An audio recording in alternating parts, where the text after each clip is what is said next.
Hello, and welcome to Applied Nostalgia, a podcast that applies post 9/11 thought patterns and analyses onto pre 9/11 television.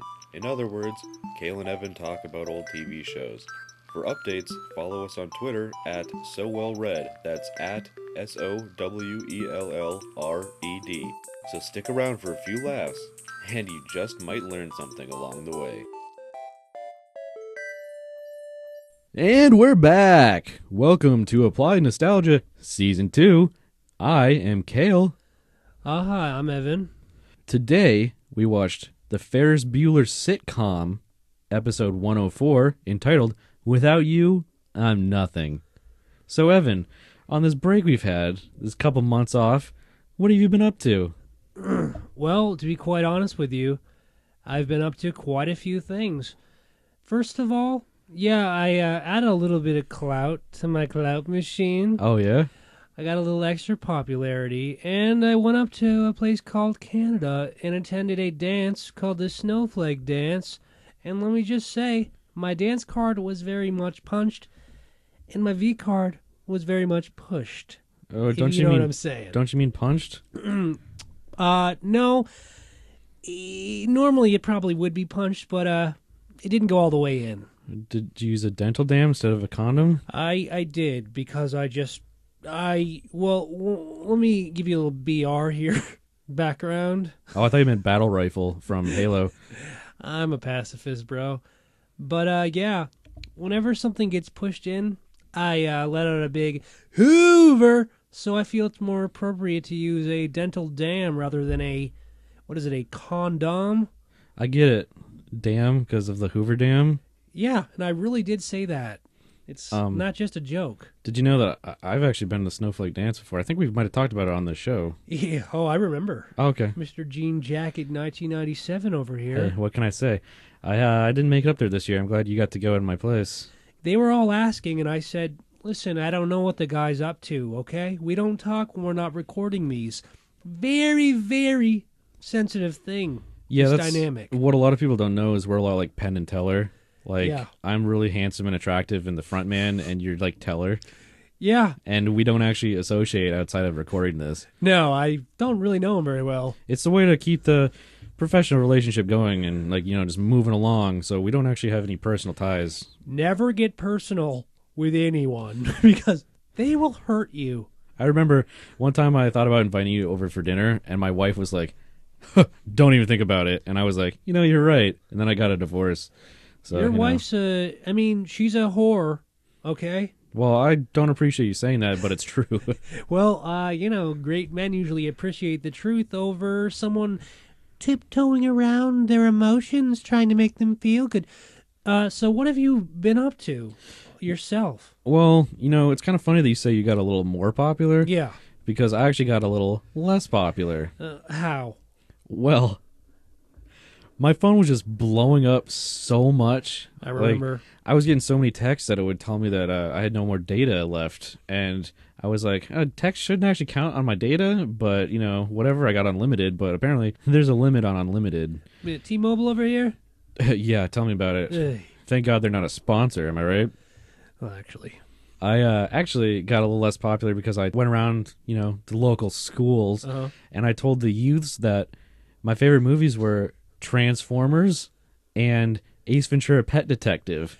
Okay, let me extrapolate this a little bit. You got less popular by telling people that you like really awesome and popular things. I'm not understanding this. Well, you see, with youths of today, they actually think you're cooler when you like stuff that they haven't heard of.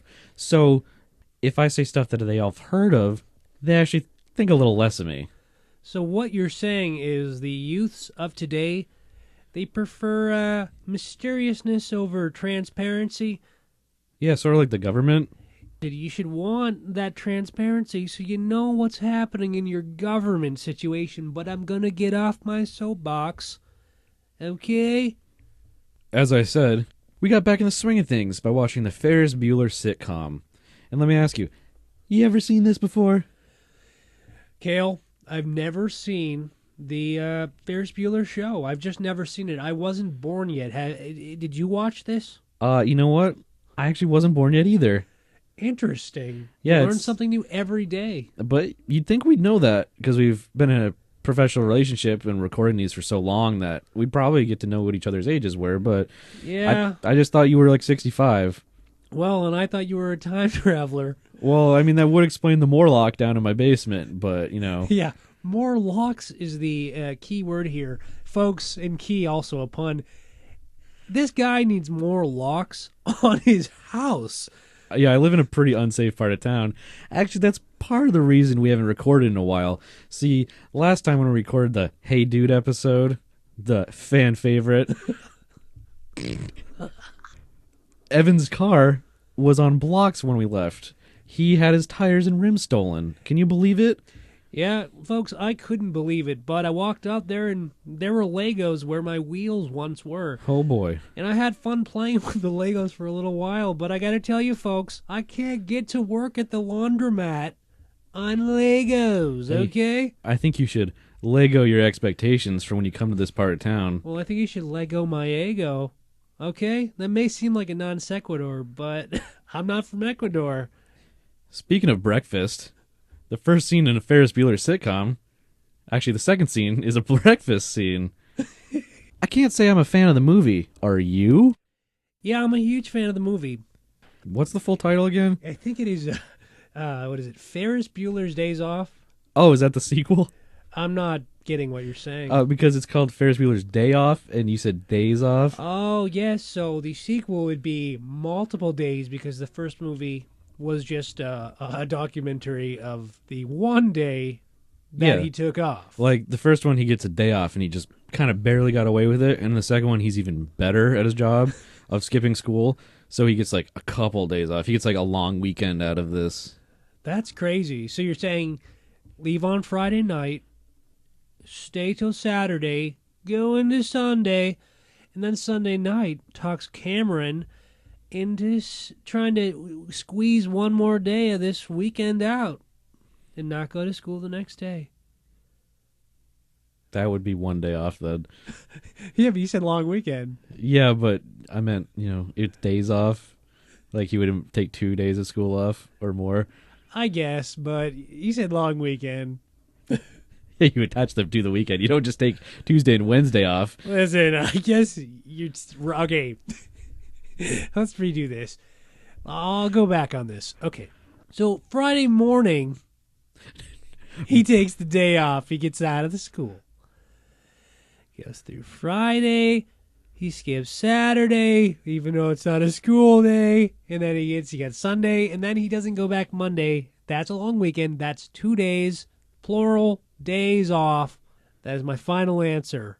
I think you should skip Thursday and Friday. Whatever. But anyway, so you're a fan of the sequel. Oh, yes. I mean, I'm not obviously not clear on what it is, but have you said you've never seen Ferris Bueller's Day Off? No, I can't say that I have, actually. I've seen about half of it on television, but I was never a big Matthew Broderick fan. Yeah, you're more of a John Cusack guy. I love Cusack. High Fidelity, kind of my thing. And that's one of those movies I don't go telling people I like, because then I'll get more popular, because it's a cool indie movie. Don't tell people you like cool stuff either. Because if I walk around going, hey, I like High Fidelity, my name's Cale, they're going to be like, oh, cool, is that Jack Black movie where he's got the kind of bit part as a record salesman? Oh, yeah, he does, doesn't he? See, like, you're already becoming a bigger fan of me. And like I told you, we're not hanging out after this, all right? Man, you are cool. Thanks. Next time I go to the Snowflake Ball, I'm going to bring you as my date. Well, as long as I still win Christmas King, then we're cool. Yeah, we'll see about that. So Ferris Bueller, they were riding the wave of popularity from the movie. Created a terrible sitcom starring people that are ugly and we've never seen before. Anyone that I've never seen before is ugly. Outside of two people that are actually in a movie together later on. Did you realize that? No. Ferris Bueller's sister is Jennifer Aniston, pre-nose job. Oh, Rachel. And the principal is, what's his name? Richard Thiel? Richard Thiel from Grounded for Life. And did you know that Aniston and Thiel were both in Office Space? Oh, yeah, that's true. So They act together in Ferris Bueller, the sitcom. 10 years later, they reunite for the smash hit Office Space. You really gotta love it. I am a bit of a movie buff. That's another one of those movies I don't go around telling people I like. Yeah, you are a movie buff. He's that cool. So now that we got that out of the way, let's get into the nitty-gritty of the Ferris Bueller sitcom. So it starts off with Ferris talking to camera, as Ferris want to do. As per usual. So instead of a little Broderick style, we get this kind of preppy-looking Zach Morris kind of kid. Yeah, he wishes, bro. But- Come on, man. But he's an uglier version of him. And he's kind of short, and he's kind of trying to mimic the Broderick delivery and style with his voice. Hey, how you doing? I'm Ferris Bueller. And it just doesn't work. It's kind of off-putting, really. I don't like it. And I've been off-putting for years. Ferris begins by talking about a John Lennon quote, There's no such thing as talent, only knowing how to do things.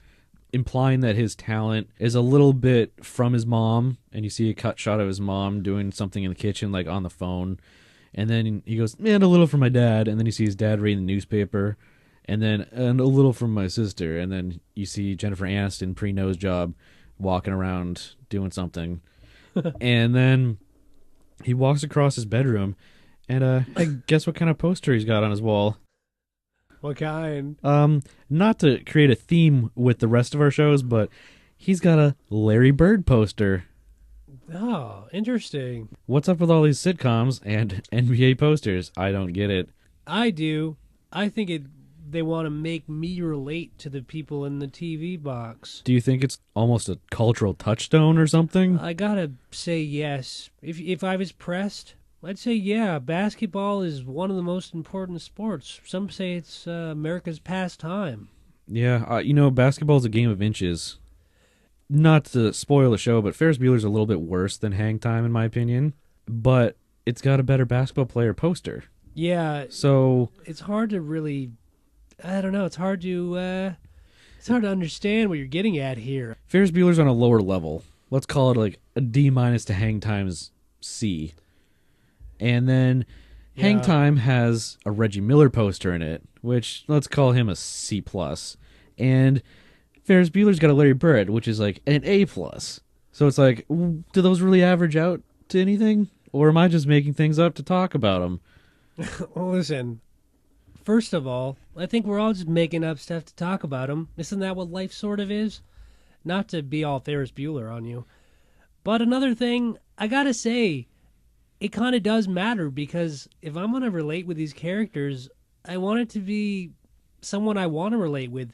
And that's someone who would have a Larry Bird poster on their wall, not a Reggie Miller, whoever the fuck that dude is, right? I'd rather hang out with a guy that likes Larry Bird than, I don't know, Trip from Mego and his Scottie Pippen posters. Oh, Scottie Pippen. Now, is Scottie Pippen black or white? He's black.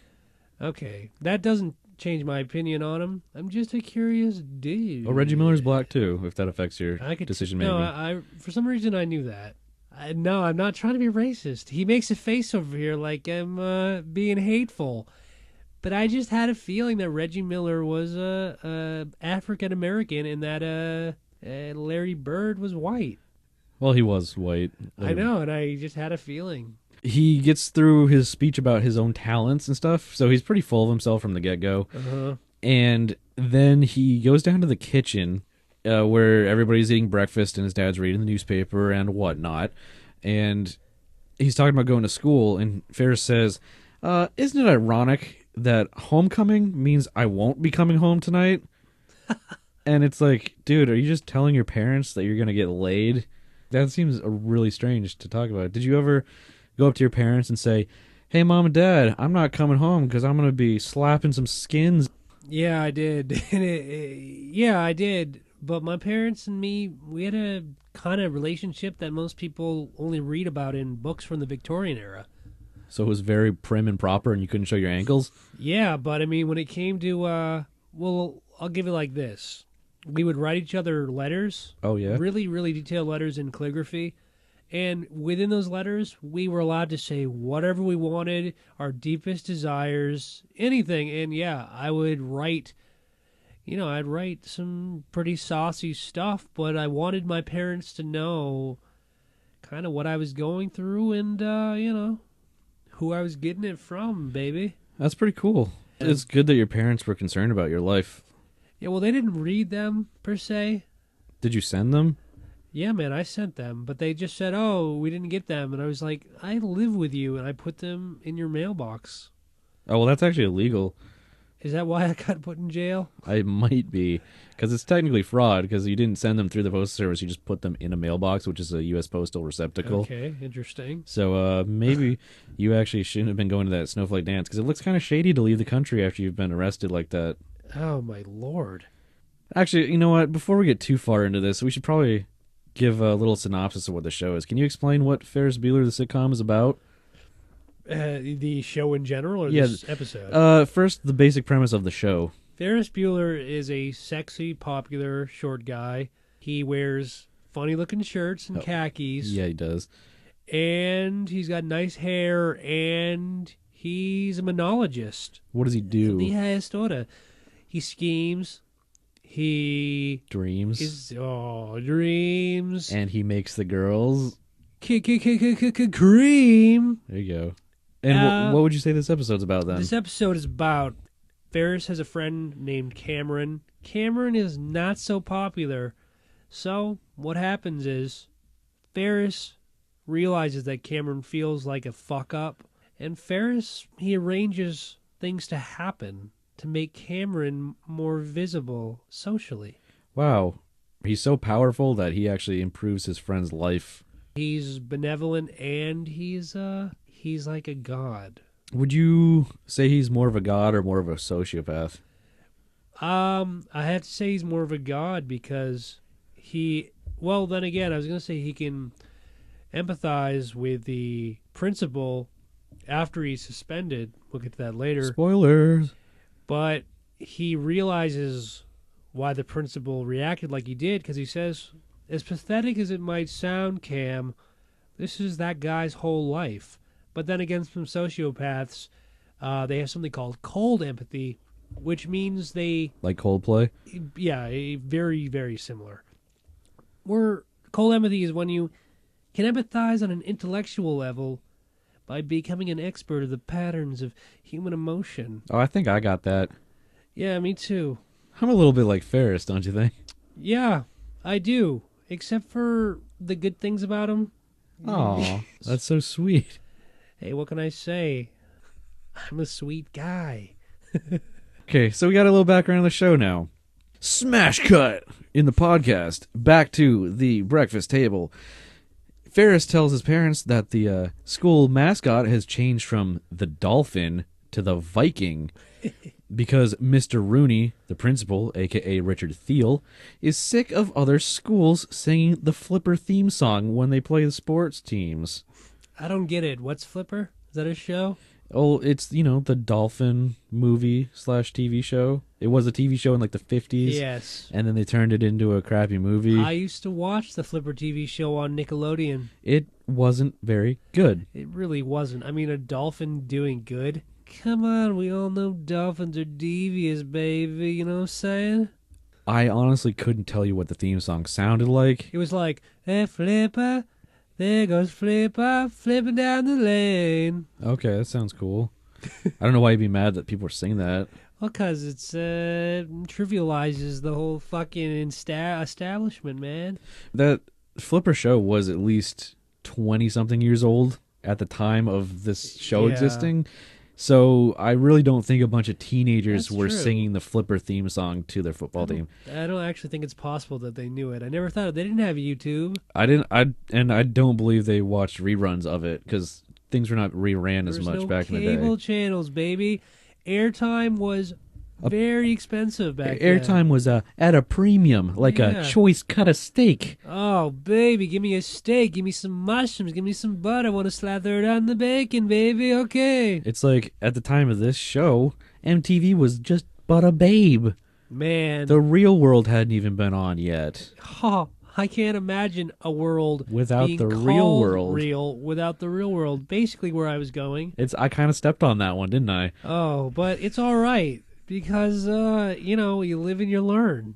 And I how you learned key your car that as I I'm leave. a terrible person. And I just cut you off again. Hey, listen, I don't expect much from you, okay? Well, I am all the not good things about Ferris Bueller, apparently. Hey, so. man. But go on, because I am So not... anyway, then his dad says, can't improve upon tradition. Oh, yeah. And then Ferris goes, Tevye, and you have a lot in common. So he's pulling some Fiddler on the Roof references and some John Lennon references within the first 2 minutes of the show. Very smart stuff. Pretty well-rounded kid. Oh, yeah. People say he's dumb because he doesn't go to school very often. Like, makes up for it in street smarts, if you know what I'm saying. Yeah, because Fiddler on the Roof, that's street smarts. Jewish street smarts. Yeah, those are the best kind of streets. Actually, no, they're not really street smarts. They're more roof smarts. But, I mean, I gotta say, when people are after you as much as they are the Jewish community, you're probably gonna run across a few roofs and do some cool parkour. That's cool. Not to trivialize, that kind of thing. I'm just saying. Isn't it cool to think about that? I think so. Isn't it hopeful? Do you think Jewish people invented parkour?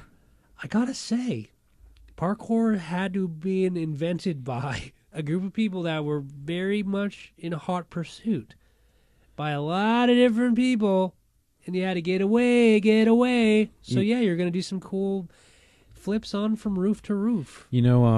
Some unorthodox use of roofs. Hello. Actually, I thought there'd be some pretty orthodox uses of roofs. Well, I think jumping across them is unorthodox. But they were Orthodox Jews doing it. Yeah, but my pun was the same. It's called a double joke. Listen, you double jokes with me.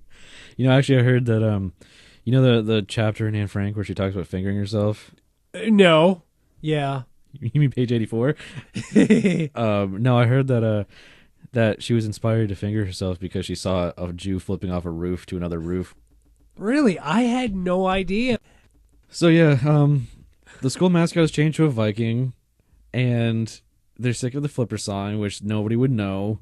Then Ferris is heading off to school, and his mom goes, "Oh, do you need a ride?" And he goes, "No, my friend's taking me."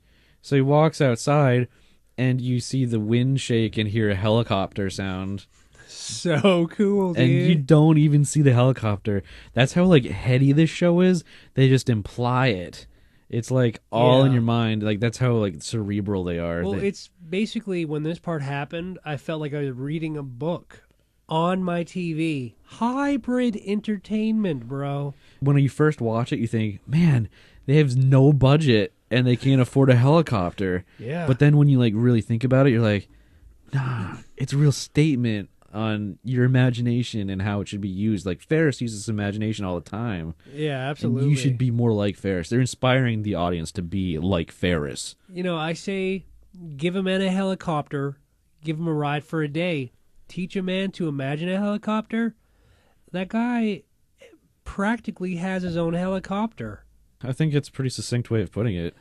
Yeah, man. So he takes a helicopter to school, and then the opening credits show up.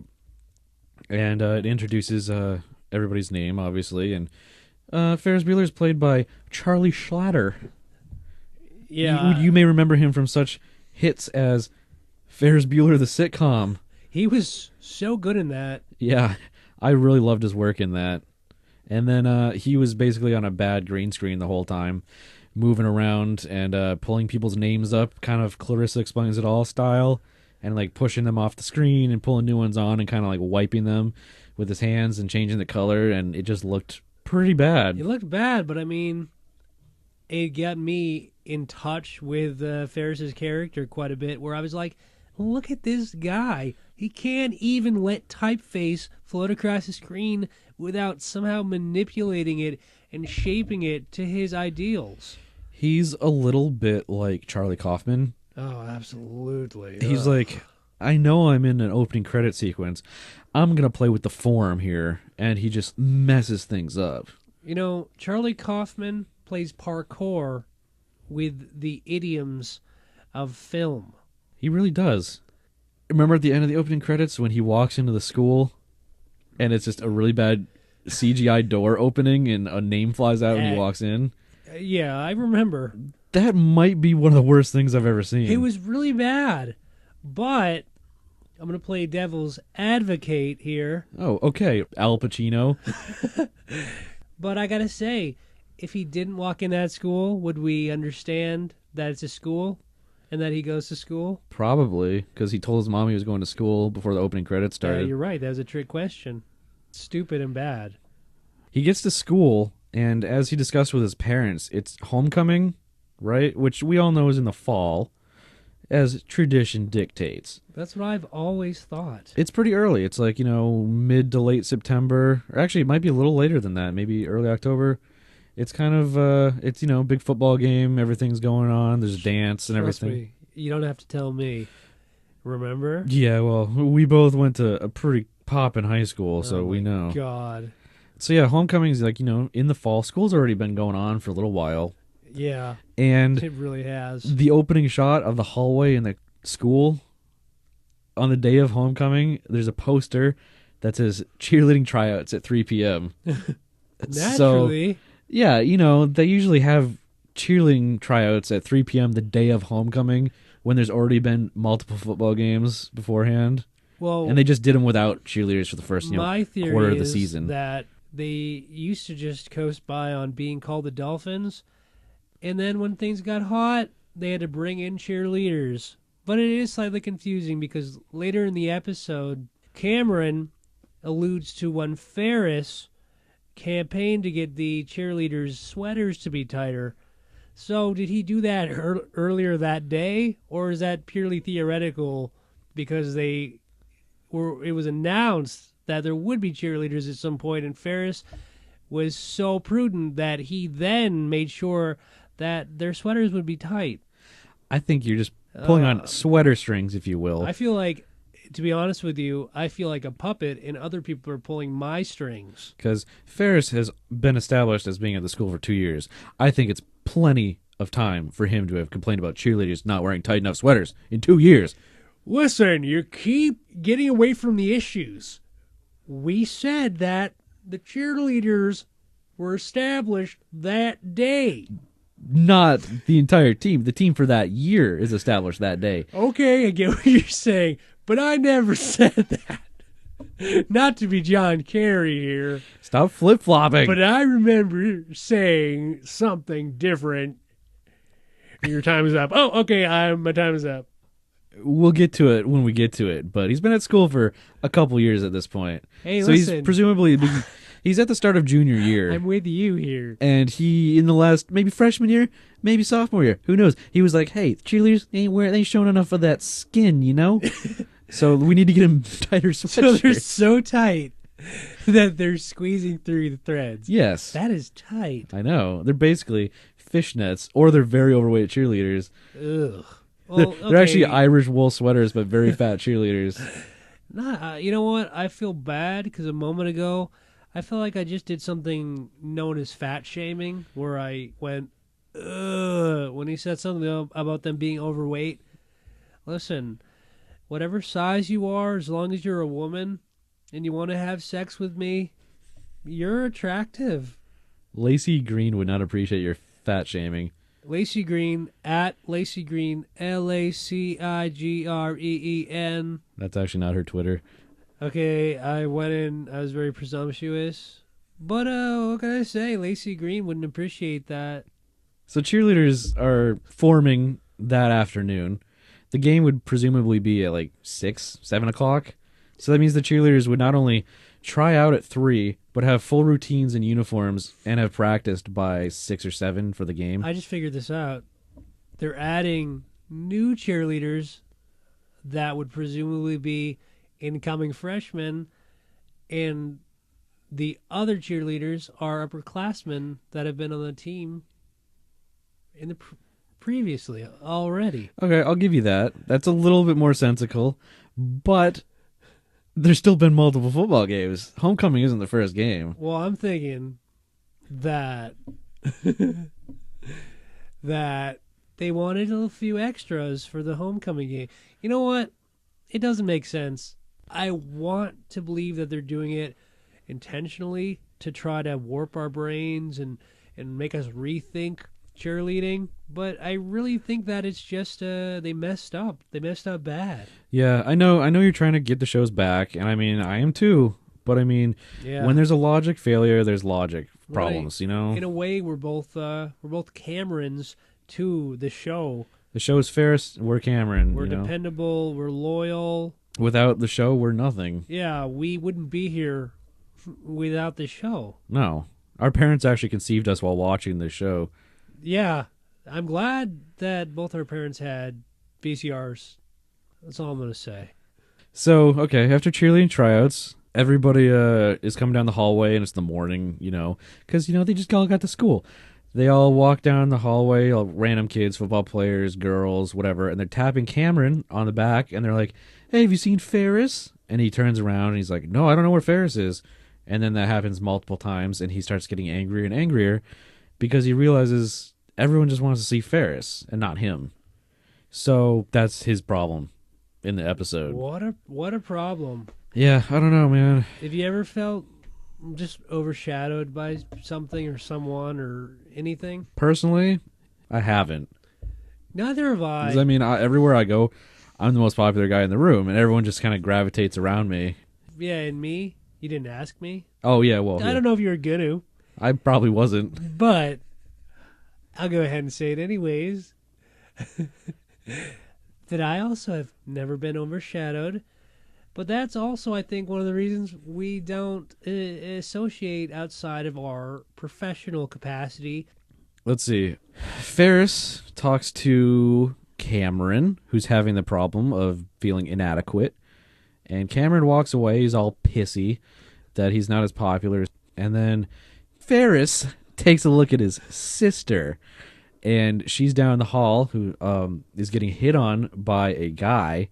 And the guy's like, hey, would you want to go out with me after the game tonight? And she's like, I don't know. How much are you willing to spend? What? Which, I mean, she's an innocent girl. She clearly means how much you're going to spend on my dinner, like a fancy French restaurant. Yeah. But to the old guys who are from the streets, like me and you, sounds like a little hookerish kind of thing. Excuse my language. I excuse, but you're just being very honest and succinct. So she says, how much money are you going to spend? And he's like, no, I don't know. So she walks away like he's a loser asking her out. So Ferris says, and I quote, they say that nothing surprises a guy more than another guy falling in love with his sister. Let me say that one more time. They say that nothing surprises a guy more than another guy falling in love with his sister. So first of all, who is they in this situation? They say that nothing surprises a guy more than another guy falling in love with his sister. Is that his government? Is that his parents? Is that God? Is that his religion? Is that the school principal? Is that the superintendent? I don't know. It could be anyone. It is his peer group? Is it his peer pressure? Is it peer pressure? It probably is. What isn't peer pressure? Water pressure isn't peer pressure. Well, unless you're a water molecule. That's true. They say that nothing surprises a guy more than another guy falling in love with his sister. And also, there's some grammatical errors in this. So, they say that nothing surprises a guy more than another guy falling in love with his sister. So, it's saying that they say nothing surprises a guy more than somebody else falling in love with his own sister. The his is grouped with the other guy. So it's an incestuous relationship they're talking about. Yeah. Ferris is surprised. Ferris is just cool. He's always just cool.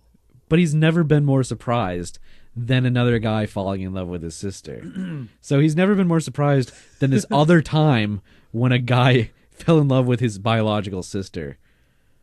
It's very strange. So he's just doing a non sequitur about seeing a guy fall in love with his own sister while he's looking at his own sister getting turned on. So is he falling in love with his sister while this other guy's talking to her? I'm so confused. Well, this is the issue with Ferris. His cool exterior keeps us from really ever understanding what he's truly feeling. So, but it also goes back to he constantly contradicts himself. You remember earlier when Cameron says something about being a nothing, or have you ever seen, or what's it like to be a nothing, no one that no one cares about? And then Ferris says, I don't know, I'll ask my sister. But then later in the episode, he says that his sister is popular. Yeah, and he tries to get her to talk to him to make him feel good. So is Ferris just a sociopath? Which we've already talked about, I and he think- might be. He doesn't seem like he has any constant value system or opinions on almost anything, and he's very impulsive. I mean, he told his parents in so many words that he was getting laid tonight. You know what? I don't think he has any emotions, because even in this quote, they say that nothing surprises a guy more than another guy falling in love with his sister. They say. He's saying that he's not surprised, actually. Yeah. He's saying that they tell him that nobody's more surprised. They tell me I don't have emotions, but they tell me that this surprises people with emotions. So he's quoting maybe his therapist and psychiatrist, or a scientific study about what surprises guys. I just don't get it, man. That's the most complicated sentence I've ever seen in a sitcom. Like, it's really bothering me. So maybe he's into incest, or he's got that on his mind a lot. I don't know. Likely. He's a sociopath that wants to bang his Jennifer Aniston pre-nose job sister. But I mean, in all honesty, who out of us men, real heterosexual men, wouldn't want to have sex with Aniston if she was our sister? You know, especially pre-nose job, because she had a distinctive look before she got a nose job.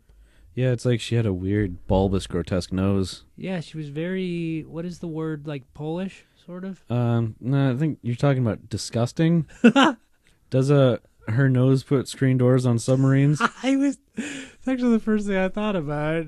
I don't believe that they did that. But even if they did, it's like, it gets hot. You want to, you want that breeze to come through. No, you know the real story behind that is that when, like, the machine guns were invented the first time, or used in mass for the first time, I mean in a church on Sunday Mass. Hello. First time that was used against the Poles, they just continued using their own battle formation that they had used pre-game planning for machine gun fire. So they just got mowed down and then mowed down and then mowed down, and they didn't adjust, and that's why everyone calls them stupid now. So basically, the Polish are like Ferris Bueller's father, who said that it's a bad idea to mess with tradition. Yeah, so Polish people are basically Tevye. Interesting. So we get back to insulting Jews. A little bit of World War II. Horrible. Ferris Bueller is the most anti-Semitic show I've ever seen. I gotta say, it kind of is. What is the ethnicity or the heritage of Bueller? Oh, Bueller actually sounds like a German name, like Mueller. Yeah. And let me just tell you that the writer and director of this episode are not traditional Jewish names, if you will. All right. So I get what you're saying. Keep your tabs on this Ferris Bueller character. You can bet I'm going to. He might be a little Hitler reincarnated, if you know what I'm talking about. Yeah, I know what you're talking about. He seems to be a pretty persuasive guy. He really is. And didn't he have a swastika on as well? No. He had an English flag. Oh, do you think that was his next target? Yes, and it all sort of makes sense. After this guy had asked his sister out and she denied him, then Ferris comes over and asks to use the car on homecoming, which is tonight, and she goes, "No. Giving you something that would give you pleasure makes me sick." Okay, this is very interesting. This is a very, very disturbing family dynamic, in my opinion. Yes, the fact that that's the first thing she would go to, that she doesn't want him to feel pleasure. Is kind of going back to the incestuous dynamic? Yeah, it's a little bit of schadenfreude. She's taking pleasure in his anti-pleasure. And so almost like withholding, like almost 50 Shades of Grey style. Topical. Well, I also think it's a definite indication of the 80s culture as a whole, because he's asking for a car and she's saying, "No, I'm not going to give you something that'll give you pleasure." So it's talking about how the 80s were so materialistic and disgusting. That's true, because we were in the Reagan boom, everybody. Things were happening. People were spending money. Cocaine was getting snorted. Cha-ching, cha-ching, cha-ching. TV, movies, music, exploding. Culture. Coca-Cola, Pepsi. New Coke. Tab. Tombstone pizza. I love Tombstone pizza. What do you want on your tombstone? I want some pepperoni. Oh, hell yeah. And I also wanted to say, here lies a cool guy. Cameron is still mad that he's nothing without Ferris, which is the titular concept for this episode. Without you, I'm nothing. So he literally feels like he's such a piece of crap that nobody knows him, because everyone that comes up to him goes, "Who are you?" Huh. Without Ferris next to him, no one knows or cares who he is, which is kind of depressing when you think about it. It really is, but, you know. The school seems pretty small. We've only seen the same 16 people in the hallway every shot, so you'd think they would recognize the guy after 2 years, but, you don't know, maybe they have amnesia or something. Cameron is just that unmemorable, in my opinion. If you went to that school, would you be friends with Cameron? I gotta be honest with you. Since I would most likely be the Ferris archetype at that school, yes, I would be friends with him, but only because I need my lackey. That's true. I would probably be friends with him, like, in this hypothetical world where Ferris is the coolest guy. Oh, okay. I would be friends with Cameron so that I could get to Ferris, you know? So I'd, like, use him as a springboard so I could be Ferris's number 2. And then everyone would like me, and then I could still crap on Cameron. Well, I got to tell you, though, your hypothetical world is actually the world where I'm Ferris. No. But my Ferris world doesn't involve you. I'm know. putting myself into this show. You said it, and then as you said it, I realized that your hypothetical world overlaps mine. You didn't realize that? No, because it's a different world starring Kadeem Hardison and Lisa Bonet. No, I understand where you're... different world. What? Dwayne Wayne. Hey, Dwayne Wayne, I ain't in love with you. You know, Dwayne Wayne and Lisa Bonet are exactly like Urkel. And Lisa? And... Isn't it Lisa? No, Lisa... Laura. Laura. But go on. Starring Matthew Perry. You're Matthew Perry? I said, go on, starring Matthew Perry. Oh, canceled quickly, starring Matthew Perry. Aw. He's a good guy. Busts his chops sometimes, you know? Well, when you're friends with someone. Yeah, I mean, you know, he comes over for barbecues once in a while, but I wouldn't say I know the guy. Yeah, well, you're pretty hard to get to know. Well, that's true. We just hang out sometimes. We watch some football games, you know? It's just me and Matt. That's the sitcom we actually pitched. But me and Matty P, you always say. Matty P. And I act like I'm not jealous. I tried to start a YouTube account for him called Matty P Raps.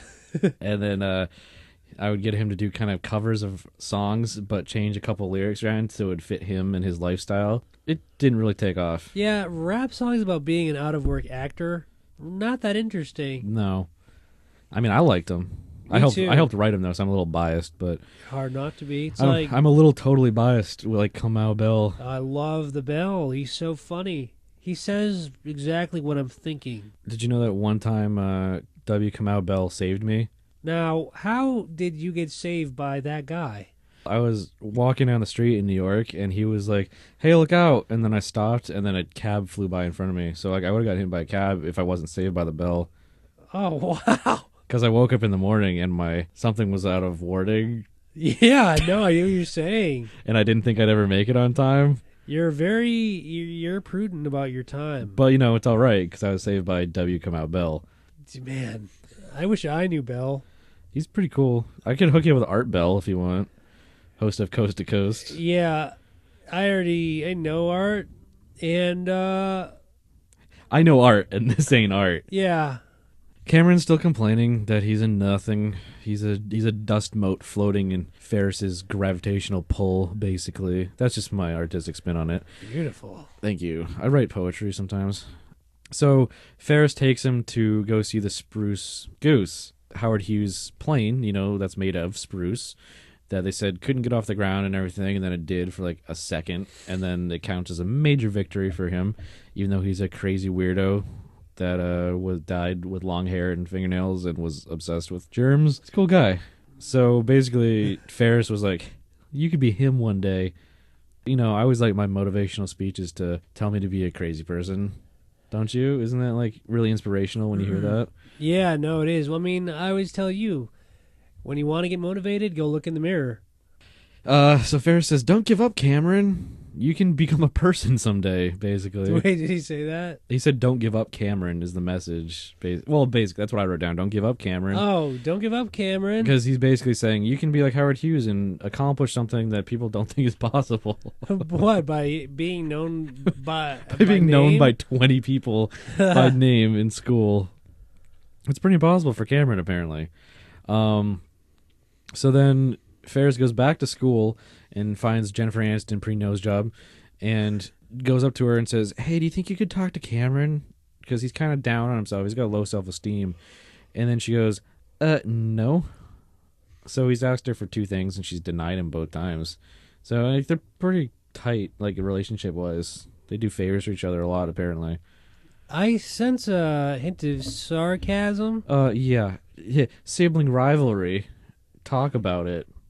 Well, I don't know. Siblings have rivalries because they're pitted against each other for the attention of their parents and the resources required to grow the biggest brain. Did you ever experience sibling rivalry?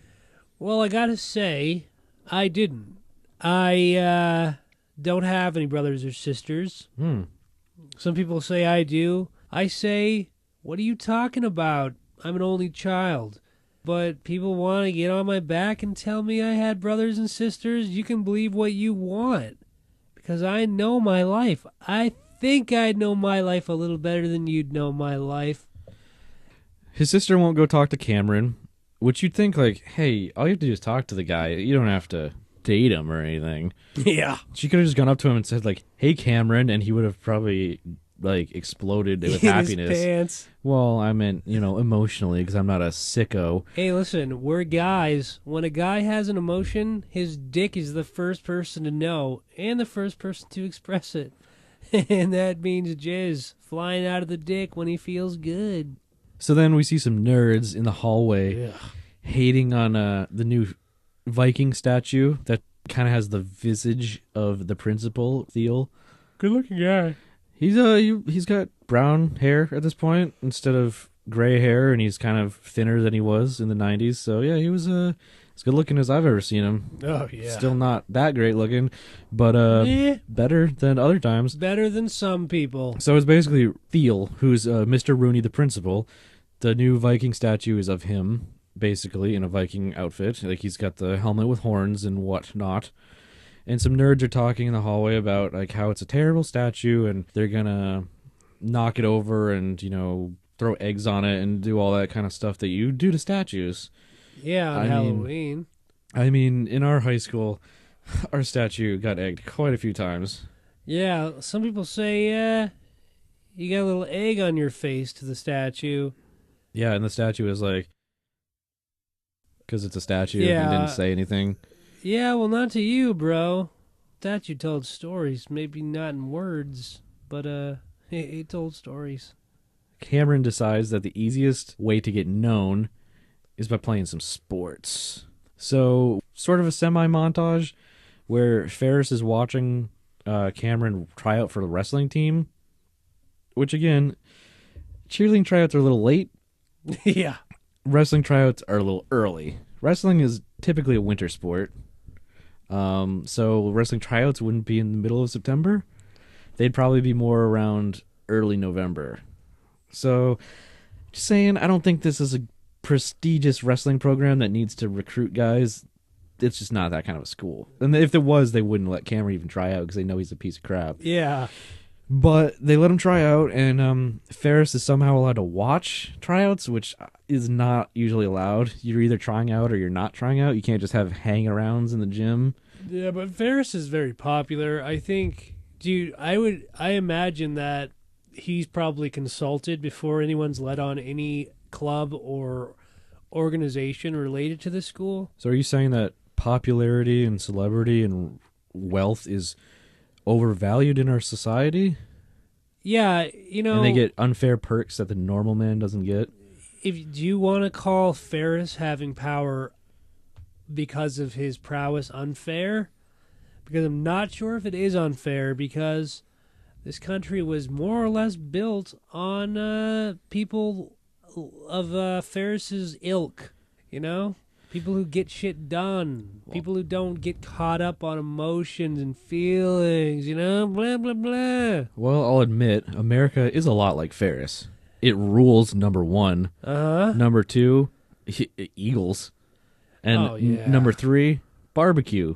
Barbecue. So, like, America's a lot like Ferris. It's popular, it's cool. All the other countries want to bang it. Yeah.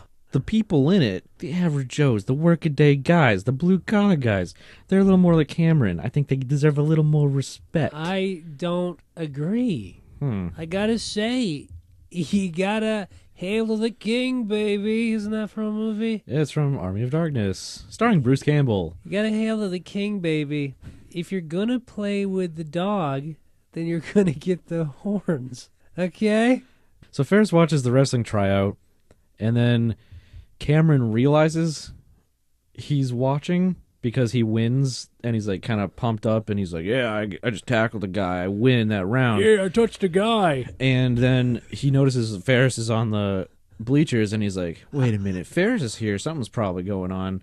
So then he gets down in like the pre-match like grapple position almost with the guy, and they're kind of face to face, and he goes, is your sister really as fun as all the skinheads say she is? Yeah, what's with that? So he's saying that this kid's sister gets banged by a bunch of skinheads. And I don't know. I don't know the societal makeup of Ocean Side or Ocean Park, California, yeah, wherever. Are we talking about, I mean, is this bringing us back into anti-Semitism? Yeah, a little bit of hate? the Aryan Brotherhood skinheads. I don't know. I'm starting to pick up on little trinkets of hatefulness in this episode, and I gotta, I haven't seen other episodes of this show, so I can't verify whether it's a theme, but I gotta say I am not too happy because I'm a very peaceful guy. Basically, this kid's sister is getting railed by skinheads, and he takes offense to it, so he doesn't honor whatever deal he made with Ferris, so he just tackles Cameron right away. Immediately after that, it's still in the semi-montage thing, and Cameron tries out for a play. He goes on stage and he reads part of a scene between Oscar and Felix, thank you. It's an odd couple stage play, and he doesn't understand the joke of one being filthy and the other one being clean, and he gets it wrong and doesn't like deliver a punchline right. And then the theater teacher just goes, oh boy, and then explains it to him about how he doesn't realize he's a neat freak and stuff. And I don't know, Cameron's pretty stupid. Yeah, he didn't even understand that he was reading the part of someone that's kind of like him. Hey, all these kids know the Flipper theme song, but they don't know the Odd Couple, and they're not self-aware enough to understand when they're identifying with a character. And he goes so far to say that Felix is an unrealistic character and that a human wouldn't act like that. Well, I got news for you, Cameroon. You're Felix, and Ferris is Oscar. and that show was so much more new than the Flipper show. That's true. If kids are watching the Flipper show, they're watching the Odd Couple. I think what we got here is a failure to communicate. Yeah, tell me about it. He obviously doesn't get the part in the play, which frankly he didn't deserve. He was pretty terrible. So I love how this school has auditions and tryouts going constantly all the time. and literally in the school day. In the school, you leave class. So there's apparently a wrestling audition. tryout class. Hey, that's my favorite class, but only so I can put my sunglasses on and wear my sweatpants. That's the only class I got an A- in was wrestling tryouts. So I'm kind of an A+ student because I'm really smart. And the A- really brought my GPA down. Yeah, but you had a great pucking ass. I must work out. He must work out. You pulled your sunglasses down and said that to yourself when you were on the bleachers. It was pretty cool. So, okay, he doesn't get the part in the play, and then immediately cut to him presenting in a science fair. And he's doing something with electricity, basically turning on a light bulb, and he messes that up somehow. And God, he's an idiot. the judges are like, come on, man. And so, yeah, not only is there cheerleading tryouts, wrestling tryouts, the odd couple tryouts, but a science fair on the same day as homecoming and a pep rally in the afternoon that they're getting ready for. It's the most insane school I've ever It's seen. a good school. If I went there, I can tell you what, I probably wouldn't participate in any of these, but I would be walking through the halls with my head up just because I knew of all the opportunities. So then he gets mad that he's not known yet because, it's been a whole hour or something. And him and Ferris are walking down the hallway, and he bumps into the statue and knocks it over, the Viking statue. And he just lightly touched it. He barely hit it with his shoulder, and he just knocks it over. The head falls off, the thing shatters, and I'm calling into question the structural soundness of that statue. I think it was made out of plaster. It'd have to be. If it was any kind of stone, he could not have knocked it over that easily. Plaster of Paris. And also, it wouldn't be set up in the middle of a hallway. The base was way too small. There's a lot going on with that I feel like Thiel, Mr. Rooney, he got screwed royally by whoever made that statue. He probably paid a couple $1,000s for that thing. Classism. And then, he probably thought it was going to be a marble statue, and then he was all proud of it, saying it looked like himself, and his secretary was all saying nice things about it, and then the thing just topples immediately and was lightly bumped in the hallway by a student that couldn't even make the wrestling team. If he was that strong, he should have killed everybody. Yeah. Well, I'm just wondering if he missed the lightly nudging statues tryouts, because he would have been a shoo-in. Mr. Rooney immediately gets on the PA system and yells for Ferris Bueller to show up at the office because he knows Ferris Bueller knocked over the statue somehow, because apparently Ferris does everything in that school. Anything bad or good, he's like America. Ferris is in the office, and Mr. Rooney is giving him crap for it and saying, you've been at the school for 2 years, 4 months, 3 hours, and blah, blah, blah. And then Ferris says, is that Eastern or Pacific? That was their attempt at a joke. He's saying, Ferris does all this crap, and he's going to be suspended. Then Cameron runs in the door and confesses. The principal doesn't believe him, so he leaves. And he quotes Nietzsche. Yeah, he calls it, what does he call it, Nietzsche? I think he says Nietzsche. Yeah. And also, didn't Nietzsche's philosophy inspire Nazism quite a bit? Apparently, everything in the show was inspired by Nazism, so why not? Slightly an issue with this show. I'm really thinking there's some anti-Semitism going around. Ferris gets suspended. No one's believing Cameron. No one believes Ferris about him. Nobody believes anyone. No, it's like the Red Scare, really. Everyone's suspicious of everybody. Yeah. And then Ferris is cleaning out his locker, because for some reason for suspension you needed to clean out your locker. Cameron is with him, and Ferris does a quote about tugging on Superman's cape. Cameron goes, "Who, what?" And he goes, "It's before your time." So these kids are singing Flipper theme songs, but they don't know Superman, when Superman literally just had Superman movie a couple years before this. Maybe he didn't understand the idea of tugging a cape. I don't know. I'm trying to make sense of it.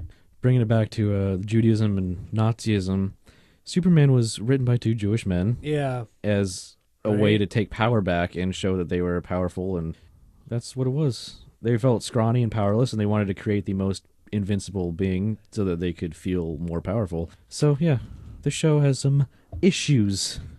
The show itself is confused. Do you hate Jews, or do you love Jews, or are you indifferent? Well, I think by him saying Superman was before their time is a little bit like saying Judaism's kind of outdated. Ooh, that Israel's Israel's an antiquated system. Yeah, it's an antiquated. This show's got some. You got some splaining to do. Now, did Howard Hughes have an opinion on Jews? I don't think so. He lived in Nevada. So Ferris is suspended.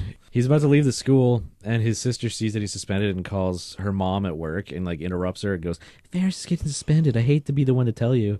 So not only does she she denies him the car and pleasure, and denies him and his friend feeling better about himself, but rats him out to his mom mid-workday. And then Cameron decides to go ask the football team for help. Then it turns into this big monologue where they're showing this football team all in the locker room, and Cameron says, Ferris is the guy who resodded the end zone. Ferris is the guy that got us the new goalpost. He's the guy that got us the tighter sweaters for the cheerleaders, as we discussed already. And then the football team's kind of like, yeah, we should save this guy, as if they needed to be reminded by all those things, apparently. People have short attention spans. You'd think these 3 very specific things to the football team would be remembered by the football team. They got to remember Hail Mary and...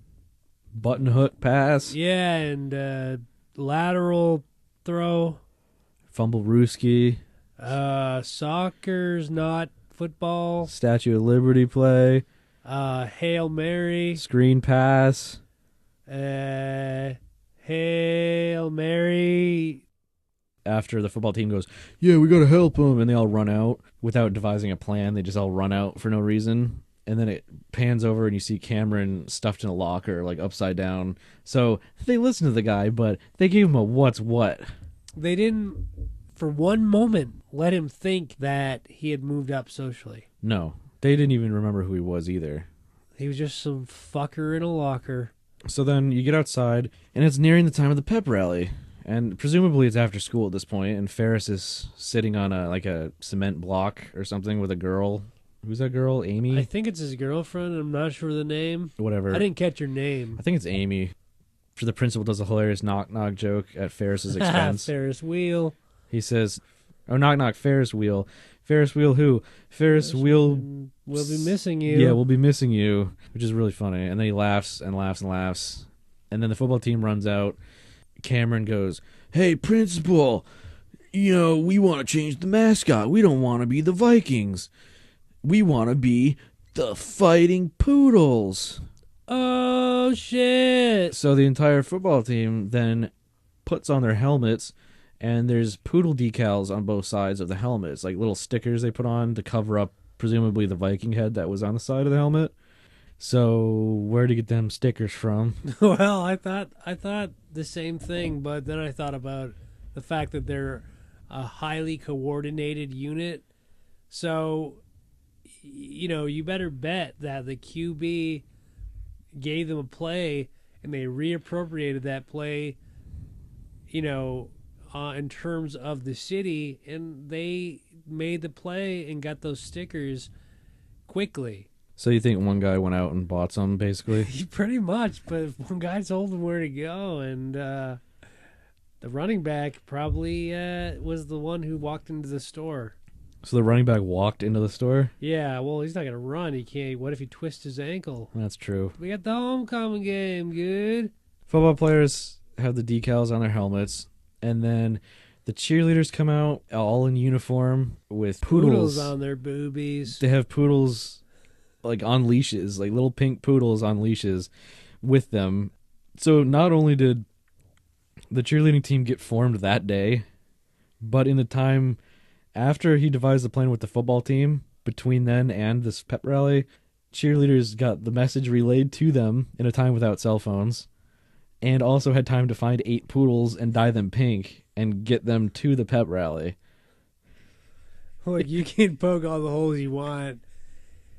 One thing you can't poke a hole in is the effectiveness of the scene and the sequence. You know what? I think you got to suspend your disbelief and enjoy the show. I'd like to suspend my disbelief, but I just don't think it's possible. No, neither do I. The football players have their stickers. Cheerleaders have just been formed and also just all bought poodles and dyed them and arrived all within an hour, probably. Well, that's likely. The principal's like, this smells like Ferris. And then then someone else takes credit and he says, oh, you're suspended. And then the football team. Oh, yeah, Cameron says, I did it. And he goes, oh, you're suspended too. Even though I don't know who you are. And then the football players go, if he's suspended, I'm suspended. And then they're yeah, like, me too. Yeah, they all say they're not going to play in the game. I call it, I am Ferricus. At the threat of losing the homecoming game by the team not showing up, then he desuspends Ferris and Cameron. Then after that, yeah, because I wrote that joke before, so I wanted to say it. Oh, did you really? Yes.